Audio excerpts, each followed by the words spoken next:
hope you are all well. তোমরা নিশ্চয়ই ভালো আছো. I think you have already seen the video I have sent in this group, My Own True Family. I have already sent the textual questions and answers of My Own True Family. Now I am going to teach you a new prose, Our Runaway Kite. নিশ্চয়ই তোমরা ভালো আছো প্রত্যেকে, আশা করছি. আমি যে ভিডিওটা already পাঠিয়েছি এই গ্রুপে মাই ওন টু ফ্যামিলি, সেটাতে যদি কোনো সমস্যা থাকে আমাকে অবশ্যই বলবে. তার যে প্রশ্নের উত্তর, টেক্সট বুকের যে প্রশ্ন উত্তরগুলো, সেগুলো আমি অলরেডি এই গ্রুপে একটা ছবি পোস্ট করেছি. The grammar in this poetry, My Own True Family, the topic of those grammar are already taught in your class. যে গ্রামারগুলো My Own True Family তে রয়েছে সেগুলো তোমাদের অলরেডি সেই টপিকগুলো পড়ানো হয়ে গেছে ক্লাসে. So you will try it in your home. If there will be a problem then call me. Now I am going to teach you a new prose. আমি তোমাদের একটা নতুন প্রোজ পড়াতে যাচ্ছি, আওয়ার রানাওয়ে কাইট.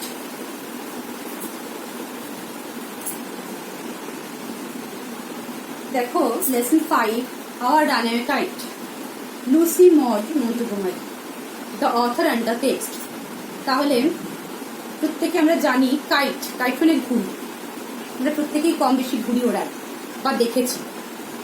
তাহলে hour runaway kite, hour মানে আমাদের, run away অর্থাৎ চলে গেছে, দৌড়ে গেছে, অর্থাৎ ছিঁড়ে গেছে. আওয়ার রানওয়ে কাইট, আমাদের ছিঁড়ে যাওয়া ঘুড়িটা, আমাদের ছিঁড়ে যাওয়া ঘুড়িটা. এই টাইটেলটা থেকে আমরা তিনটে জিনিস দেখতে পাচ্ছি. আওয়ার মানে মোর দ্যান ওয়ান, একের বেশি. Here more than one are, একের বেশি কারা? Claude Litti and Philippa Litti. তারা হচ্ছে, তাদের দুজনকে বলা হচ্ছে আওয়ার, আমাদের. Our runaway kite. Our means Claude Litti and Philippa Litti. Run away, উড়ে গেছে. তাহলে আমরা এটা থেকে বুঝতে পারছি they know how to fly a kite. তারা জানতো কিভাবে ঘুড়ি ওড়াতে হয়. এবং one day they flew a kite, তারা একদিন একটা ঘুড়ি উড়িয়েছিল. And it snapped, it run away, এটা চলে গিয়েছিল উড়ে. তাহলে সেই ঘুড়িটা উড়ে চলে গিয়েছিল. কাইট, কাইট মানে ঘুড়ি. তাহলে এখানে ঘুড়িটা শুধুমাত্র ইম্পর্টেন্ট না, kite is not important in this prose. Runaway is also important in this prose. শুধুমাত্র কাইটটা ইম্পর্টেন্ট এরকম না. যে শব্দ runaway, the word is also very important. Runaway kite, উড়ে যাওয়া ঘুড়িটা. তাহলে উড়ে যাওয়া ঘুড়িটা কেন ইম্পর্টেন্ট, সেই কারণটা আমরা এই গল্পের মাধ্যমে বলব. প্রত্যেকের আমাদের কম বেশি ঘুড়ি আছে, আমরা ঘুড়ি ওড়াতে জানি. All the kites are not important to us. সমস্ত ঘুড়িগুলো আমাদের কাছে কিন্তু ইম্পর্টেন্ট হয় না. এই যে রানওয়ে কাইটটা, এই যে কেটে যাওয়া ঘুড়িটা বা চলে যাওয়া ঘুড়িটা, সেটা why the kite is so important, এই ঘুড়িটা কেন এত ইম্পর্টেন্ট, সেইটা আমরা এই প্রোজের মাধ্যমে পড়ব. আওয়ার রানওয়ে কাইট, আমাদের উড়ে যাওয়া ঘুড়ি. লুসি মড মন্টগোমারি 1874, 1942, 1874 জন্মগ্রহণ করেছিলেন, 1942 মারা যান. ওয়াজ এ ক্যানাডিয়ান অথর, একজন কানাডিয়ান অথর. অর্থাৎ কানাডিয়ান কি, আমেরিকা যুক্তরাষ্ট্র, তার ঠিক ওপর দিকটা Canada. Canadian author, best known for a series of novels beginning with Anne of great doubles. She wrote numerous novels, poems and short stories. তার সম্বন্ধে বলা হচ্ছে তিনি কানাডিয়ান অথর. বেস্ট নোন, বিখ্যাত তিনি কিসের জন্য? সিরিজ অফ নভেলস, অনেকগুলো উপন্যাসের জন্য. Beginning with Anne of Green Gables, তার লেখা শুরু হয়েছিল অ্যানি অফ গ্রিন গ্যাবলস দিয়ে. সি রোট নিউমারাস নভেলস, এই মহিলা অনেক উপন্যাস লিখেছিলেন. পোয়েমস, কবিতা লিখেছিলেন. অ্যান্ড শর্ট স্টোরিজ, ছোট গল্প লিখেছিলেন. C was made an officer of the order of the British empire in 1935. ব্রিটিশের রাজতন্ত্র রয়েছে, মোনার্কি রয়েছে, সেই রাজতন্ত্রের যুক্ত ব্রিটেনে সেখানে একটা পদ ছিল অফিসার অব দ্য অর্ডার. সেই অফিসার অব দ্য অর্ডারে তিনি 1935 সাল পর্যন্ত সেই পদে অধিষ্ঠিত ছিলেন. This short story is about a brother and sister living on an island, isolated island, with their father, who, through a series of incidents, get returned with their long-lost relatives. It is a touching tale that underlines the value of relationship. দেখো, this short story, এই যে short storyটা is about a brother and a sister, একটা ভাই এবং বোন living on an isolated island, একটা নির্জন আইল্যান্ডে বসবাস করত। This is not Eastland, ISLAND, island মানে দ্বীপ, আমরা আগেও পড়েছি আইল্যান্ড। তাহলে সেই আইল্যান্ডে নির্জন আইল্যান্ড, আইসোলেটেড মানে নির্জন আইল্যান্ডে বসবাস করতো। The name of the island is big half moon. এই আইল্যান্ডের নাম হচ্ছে বিগ হাফ মুন। গল্পটা পড়তে গিয়ে আমরা দেখতে পাবো। উইথ দেয়ার ফাদার, তার বাবার সাথে বসবাস করতো। Who through a series of incidents, যারা অনেক ঘটনার মাধ্যমে গেট রিইউনাইটেড, আবার মিলিত হতে পারে with their long lost relatives, অনেকদিন আগে হারিয়ে যাওয়া রিলেটিভসদের সাথে আবার মিলিত হতে পেরেছিল। ইট ইজ আ টাচিং টেল, এটা খুব স্পর্শ, আমাদের খুব টাচ করবে, আমাদের খুব ভালো লাগবে। এটা টেল, গল্প, that underlines the value of relationship, যেটা আমাদের রিলেশনশিপ মানে সম্পর্কগুলো, সেই সম্পর্কগুলোর মূল্যবোধকে গুরুত্ব দিয়েছে। ঠিক আছে, তাহলে এই গল্পে আমরা দুটো তোমাদের বয়সী ছেলে মেয়েকে পাবো। One is Claude Litti and another is Philippa Litti. They are living in an island named Big Half Moon. তারা একটা বিগ হাফ মুন আইল্যান্ডে বসবাস করতো। This was an isolated island. এটা একটা নির্জন আইল্যান্ড ছিল। They lived there with their father. তারা তাদের বাবার সাথে সেখানে বসবাস করতো। Their father was the keeper of that island. এই আইল্যান্ডের যে বাতিঘর রয়েছে, সেই বাতিঘরের কিপার ছিল তাদের বাবা। তাহলে এই রানায়ক কাহিনীটার মাধ্যমে তারা তাদের আত্মীয়দের সঙ্গে রিইউনাইটেড হয়েছিল। দে লিভড দেয়ার আইসোলেটেড, তারা তাকে নির্জনে বসবাস করতো। There was no relatives in that island, তার কোনো আত্মীয় স্বজন সেই আইল্যান্ডে ছিল না। Finally they reunited with their relatives with the help of that runner kite. এই রানার কাইটটার মাধ্যমে তারা আবার তাদের আত্মীয়দের সঙ্গে মিলিত হতে পেরেছিল। So the kite is very important to us. This is also a touching story. এটা খুব ভালো, আমাদের গল্পটা খুব ভালো লাগবে, তোমাদের প্রত্যেকেরই গল্পটা পড়তে খুব ভালো লাগবে, because it gives importance the value of relationship.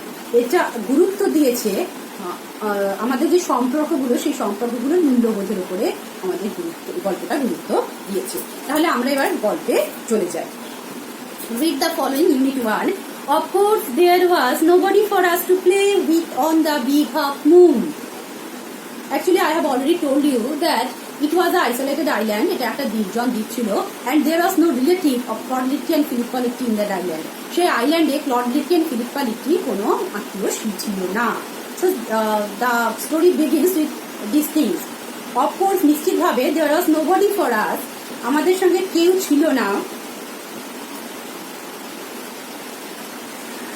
To play খেলতে infinitive 2 plus B1 2 plus play B1 equal to infinitive. To play with on the big half moon. Big half moon আমাদের সঙ্গে খেলার মতো কেউ ছিল না। We just had to make the most of each other and we did. We just had, আমাদেরকে করতে হতো to make the most of each other and we did. আমাদেরকে নিজেদেরই খেলতে হতো, each other মানে একে অন্যের সাথে আমাদের খেলতে হতো, একে অন্যটাকে Claude Litti and Philippa Litti এই দুজনের সঙ্গে খেলতে হতো, অ্যান্ড উই ডিড, আমরা সেটাই করতাম। We live on the big half moon island. They are living in the big half moon island. It was a isolated island. We means here father and Claude and I is the speaker, Philippa Litti, and Aunt Esther, পিসি Esther, Mimi and Dee, তার পিস্তুত ভাই বোন Mimi and Dee. তাহলে it use to be only father and Claude and আমরা ছিলাম বাবা, clod এবং আমি। I means here Philippa Litti, the narrator of this prose, our runner kite, Claude Litti and Philippa Litti. It is all on account of the kite, এটা সেই ঘুড়িটার জন্য, that there are more of us, যে আমরা সংখ্যায় বেড়েছি। This is what I want to tell you about. আমি তোমাদের এটাই বলতে চাই। So at first Claude Litti, Philippa Litti and their father lived on that isolated island. সেই দ্বীপে ক্লড লিট্টি, ফিলিপ্পা লিট্টি এবং তার বাবা বসবাস করত। It was an isolated island, এটা ছিল একটা নির্জন দ্বীপ। So there were nobody to play with them, সেখানে ছিল না তো কেউ তাদের সঙ্গে খেলবার মতো। They have to play with each other, একে অন্যের সঙ্গে খেলতে হতো। On this playing of kite flying, ঘুড়ি ওড়ানোর এই খেলাটাতে দে on this they finally met with their aunt because of this kite. তারা শেষে পর্যন্ত তাদের কাইটের জন্য তাদের পিসির সঙ্গে মিলিত হয়। নট অনলি দেয়ার আন্ট, শুধুমাত্র তাদের পিসি না, also their cousins Dick and Mimi, তাদের পিস্তত ভাই বোন ডিক ও মিমির সঙ্গে তারা মিলিত হতে পেরেছিল বিকজ অফ দিস কাইট, এই ঘুড়িটার জন্য। ঠিক আছে, সো এখানে ফিলিপ্পা লিট্টি কি করছে সেই গল্পটাই আমাদেরকে বলতে চাইছে। অর্থাৎ তারা একা ছিল, তারা ঘুড়ি ওড়াতো, ঘুড়ি ওড়ানোর খেলাটা খেলতো, ঘুড়ি ওড়ানোর খেলাটা খেলতে গিয়ে সেখানে এই ঘুড়িটা উড়ে যায় এবং তারা তাদের পিসির সাথে, পিসিত ভাই বোনদের সাথে মিলিত হয়। কিভাবে তারা এই ঘুড়িটার জন্য পিসিত ভাই বোনের সাথে মিলিত হয় সেটাই এই গল্পে লেখা রয়েছে। আচ্ছা, the narrator is Philippa Litti and it is also a first person narrative. এটা হচ্ছে কি ফার্স্ট পারসন ন্যারেটর, অর্থাৎ আই বলে বলছে, আই কথাটা আসছে এবং আই হচ্ছে কে Philippa Litti. Father is the, why they have to live on Big Half Moon Island, কেন তাদের আইসোলেটেড বিগ হাফ মুন আইল্যান্ডে বসবাস করতে হয়েছিল? Because their father is the keeper of big half moon light house, তাদের বাবা ছিলেন big half moon light হাউসের কিপার। লাইট হাউস মানে বাতিঘর, এই বাতিঘরগুলো জাহাজগুলোকে দিক নির্দেশ করতে বা জাহাজগুলো চলাচলের ক্ষেত্রে নানা রকম ভাবে হেল্প করে লাইট হাউস। এই লাইট হাউসগুলো দ্বীপে থাকে, তাহলে সেই লাইট হাউসটার কিপার ছিল দেয়ার ফাদার। আচ্ছা, I am 11 years old. So Philippa Litti is 11 years old. Claude is 12. Claude তার থেকে বড়, Claude is 12, 12 বছর বয়স। In winter, শীতকালে, when the harbor is frozen over, যখন হারবারটা, বন্দরটা, কোন বন্দরটা? বিগ হাফ মুন লাইট হাউসের যে বন্দরটা, হারবারটা, সেই হারবারটা কি হচ্ছে? is frozen over, বরফ জমে যেত এবং কি হতো? we all move over to the mainland, আমরা সকলে মূল ভূখণ্ডে ফিরে যেতাম। তাহলে মূল ভূখণ্ডে যেহেতু ওই আইল্যান্ডটা জমে যেত, বরফ, আইল্যান্ডের যে হারবারটা সেটা বরফে জমে যেত, সেহেতু তারা মেনল্যান্ডে মুভ করতো। As soon as spring comes, যখন বসন্ত আসতো, back we sail to our own dear island, তখন আমরা আবার আমাদের প্রিয় আইল্যান্ডে ফিরে আসতাম। তাহলে দেখো, এই যে উইন্টার, সেই উইন্টারে হারবারটা কি হতো? ফ্রোজেন ওভার, বরফে ঢেকে যেত। সো কোনো জাহাজ ওখান দিয়ে আসবার প্রয়োজন পড়তো না। So they have to move to mainland, তারা মূল ভূখণ্ডে ফিরে যেত। And when the spring come, যখন বসন্ত আসতো, দে হ্যাভ টু রিটার্ন, তাদের আবার ফিরে আসতে হতো টু দেয়ার ডিয়ার আইল্যান্ড, তাদের প্রিয় আইল্যান্ডে। তাহলে they love this island, dear, they love this island, এই দ্বীপটাতে তারা ভালোবাসতো। Though they have nobody to play with them, তাদের সঙ্গে খেলার মতো কেউ ছিল না। Yet they love this island, তথাপি তারা এই আইল্যান্ডটাকে ভালোবাসতো। তাই জন্য কি বলছে? Dear. The funny part use to be that people always pitied us, সব থেকে মজার ব্যাপার যে লোকেরা সবসময় আমাদের জন্য দুঃখ প্রকাশ করতো। when the time came, যখন সময় আসতো, for us, আমাদের জন্য টু রিটার্ন, ফিরে আসার। তাহলে যখন ফিরে আসার সময় আসতো, তখন লোকেরা আমাদের জন্য দুঃখ প্রকাশ করতো। they said, তারা বলতো, we must be so lonesome over there, তারা বলতো আমরা সেখানে খুব একাকী থাকি। with no other children near us, আমাদের কাছাকাছি কোনো শিশুরাই থাকতো না। of course Claude and I would have liked to have someone to play with us, নিশ্চিতভাবেই ক্লড এবং আমি চাইতাম, আমাদের ভালো লাগতো যদি আমাদের সঙ্গে খেলার কেউ থাকতো। ইট ইজ হার্ড, কেন ভালো লাগতো, কেন খেলার কারো লোকেদের দরকার পড়েছিল? Because it is hard to run pirate caves, pirate caves meaning জলদস্যুদের গুহা, পাইরেট মানে হচ্ছে জলদস্যু। তাহলে pirate caves and things like that with only two, এই সমস্ত পাইরেট কেভ বা অন্যান্য খেলাগুলি দুজনে মিলে খেলা খুব কষ্টকর ছিল। But we use to quarrel, কিন্তু আমরা ঝগড়া করতাম, গুড ডিল, খুব প্রচুর ঝগড়া করতাম উইথ দ্য মেনল্যান্ড চিলড্রেন, মূল ভূখণ্ডের শিশুদের সাথে, ইন উইন্টার, শীতকালে। So it was perhaps just as well that there are none of them on the big half moon, এটা ভালোই হয়েছিল যে তাদের মধ্যে কেউ বিগ হাফ মুনে থাকতো না। Claude and I never cared, Claude এবং আমি কখনোই ঝগড়া করতাম না। তাহলে দেখো এই যে প্যারাটা রয়েছে লাস্ট প্যারা যেটা আমি পড়ালাম, সেই প্যারাটাতে কি বলা হচ্ছে যে দ্য পিপল অফ মেনল্যান্ডের লোকেরা অলওয়েজ পিটিড দেম, তাদেরকে করুণা করতে, দুঃখ প্রকাশ করতো, because there was nobody to play with them, তাদের সঙ্গে খেলার কেউ ছিল না বলে দুঃখ প্রকাশ করতো। They also would like if would anybody to play with them, যদি তাদের সঙ্গে খেলার কেউ থাকতো সেটা তারা ভালোই লাগতো। Because it was hard to them to play pirate caves and other with only 2 persons. Pirate cave বা অন্যান্য খেলাগুলো দুজনকে নিয়ে খেলাটা তাদের পক্ষে খুব কঠিন ছিল। They cannot enjoy this game also.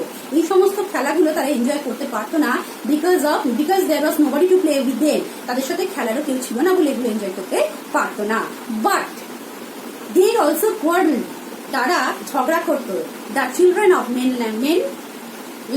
মেনল্যান্ডের শিশুদের সঙ্গে তারা কিন্তু ঝগড়া করতো। So sometimes they would feel, কখনো কখনো তারা অনুভব করতো that it is better to live in Big Half Moon with only 2. তাহলে এটা খুব ভালো হয়েছে দুজনে মিলে Big Half Moon তারা বসবাস করছে। They never quarreled with each other. তারা কখনোই একে অন্যের সঙ্গে ঝগড়া করতো না। They means Lord Litty and Philippa Litty. Pirate caves. Pirate meaning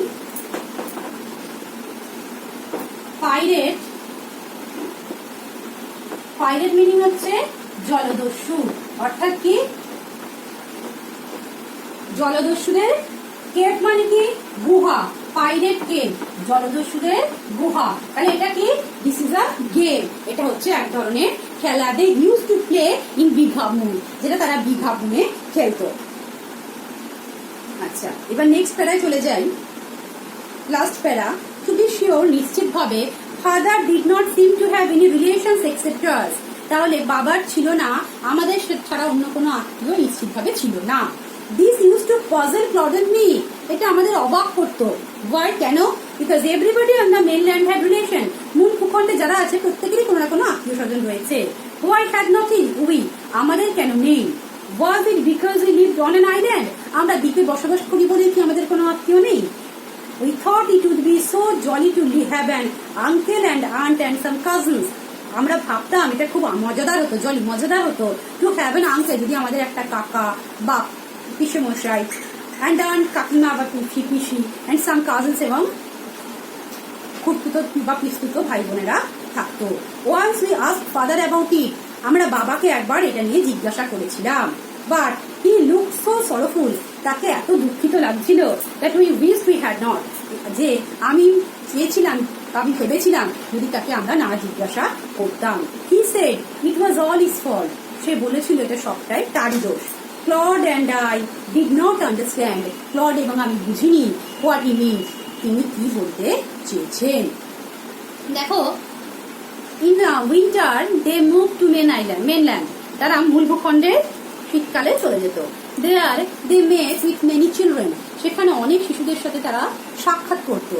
তাহলে ফ্রম দেয়ার কনভারসেশন, তাদের কথোপকথন থেকে দে নিউ, তারা জেনেছিল that they all have relations, যে প্রত্যেকের রয়েছে কোনো আত্মীয় স্বজন, রিলেটিভস, কোনো আত্মীয় স্বজন রয়েছে। But Claude and Philippa have no relatives, Claude and Philippa কোনো রিলেটিভস নেই। দে থট, তারা ভেবেছিল that they lived on that island, তারা একটা দ্বীপে বসবাস করে। For that reason they have, perhaps for that reason they have no island, হয়তোবা they have no relatives, হয়তোবা সেই কারণে তাদের কোনো রিলেটিভস বা আত্মীয় স্বজন নেই। But they wished if they had an uncle and an aunt or cousins, it will be very pleasurable for them. তাহলে যদি তাদের কোনো কাকা কাকিমা বা খুঁড়তুতো চাচতুতো ভাই বোন থাকতো, তাদের খুব ব্যাপারটা মজাদার তাদের জন্য হতো। It became, they were surprised, তারা খুব অবাক হয়েছিল, why they had no relatives at all, তাদের কেন রিলেটিভস নেই। and they were so much bothered about it, তারা এত এটা নিয়ে ভাবনা চিন্তা করেছিল। one day they had asked it to their father, তারা কি করেছিল, তারা তাদের বাবাকে এই ব্যাপারে জিজ্ঞাসা করেছিল। when they asked the question, যখন তারা এই প্রশ্নটা করেছিল to their father, তাদের বাবাকে, their father was very sorrowful, তাদের বাবার খুব দুঃখিত লেগেছিল তাদের বাবাকে। why? because in the next unit we we come to know the answer. তাহলে তাদের বাবা খুব দুঃখ পেয়েছিল, কেন দুঃখ পেয়েছিল ইউনিট 2 তে গিয়ে আমরা দেখব। But their father was so sorrowful that they wished it would be better if they did not ask this question. যদি তারা এই প্রশ্নটা জিজ্ঞাসা না করতো তাহলে তো বাবা দুঃখ পেত না, সেই জন্য তাদের মনে হয়েছিল যে তার বাবাকে তারা এটা না জিজ্ঞাসা করতেই পারত। বাট হিজ ফাদার সেড, তার বাবা বলেছিল, ইট ওয়াজ অল হিজ ফল্ট, এটা সমস্তই দোষটা সমস্তই তার। Clod and I did not understand what mint. তাহলে ক্লড এবং ফিলিপ্পা লিট্টি, ক্লড লিট্টি দুজনে কেউই বুঝতে পারেনি তাদের বাবা কেন এই কথাটা বলেছিল। দেখো লাইট হাউসটা এখানে দেওয়া রয়েছে। What is light house? A tower containing a strong beam of light to guide and warn fix near the coast. দেখো লাইট হাউস হচ্ছে একটা বাংলা অর্থ দাঁড়ায় বাতিঘর। এটা হচ্ছে একটা লম্বা একটা টাওয়ার যার মাথা, যেখানে একটা খুব স্ট্রং একটা আলো থাকে, সেটার মাধ্যমে কি হয়, টু গাইড, জাহাজগুলোকে গাইড করা হয়, অ্যান্ড ওয়ার্ন, তাদেরকে ওয়ার্ন করা হয়, তাদেরকে সাবধান করে দেওয়া হয়, নিয়ার দ্য কোস্ট, ওই উপকূলের কাছাকাছি যে জাহাজগুলো থাকে সেই আলোর মাধ্যমে তাদেরকে গাইড করা হয় এবং তাদেরকে সাবধান করে দেওয়া হয় যে এখানে একটা আইল্যান্ড রয়েছে। সো এই যে ইউনিট 1 আওয়ার রানায়া গাইড, সেখানে আমরা কিছু কিছু যে শক্ত ওয়ার্ডগুলো পাচ্ছি সেই ওয়ার্ডগুলো আমি দেখিয়ে দেবো একটুখানি, তোমরা একটু দেখে নেবে। দেখো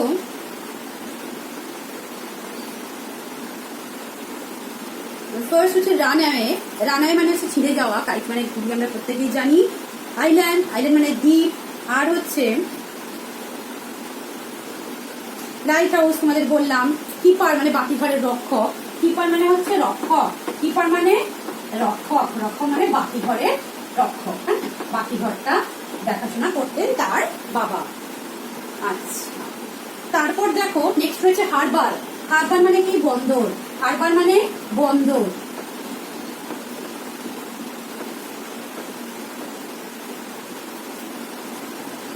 ফ্রোজেন ওভার মানে বরফে ঢেকে যাওয়া। ফ্রোজেন ওভার মানে কি? বরফে ঢেকে যাওয়া।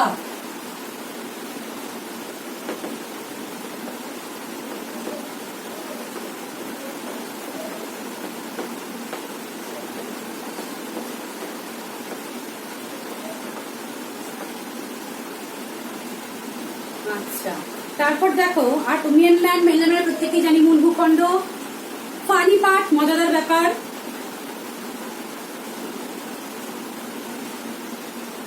পাইরেট কেভস আমি লিখে দিয়েছি। এরপর হচ্ছে কোয়ারেল, কোয়ারেল মানে ঝগড়া করা, আপনাদের জানা উচিত প্রত্যেকের। কোয়ারেল মানে ঝগড়া করা। রিলেশন মানে আত্মীয় স্বজন। পাজল মানে অবাক করে দেওয়া, সারপ্রাইজ। কাজিন, কাজিন মানে আমরা জানি ভাই, খুঁড়তুতো চাটুতো পিসতুতো ভাই বোন। আন্ডারস্ট্যান্ড মানে বোঝা। So unit 1 is completed. Now you will read the text 5 or 6 times. If there will be any problem, please call me. Thank you.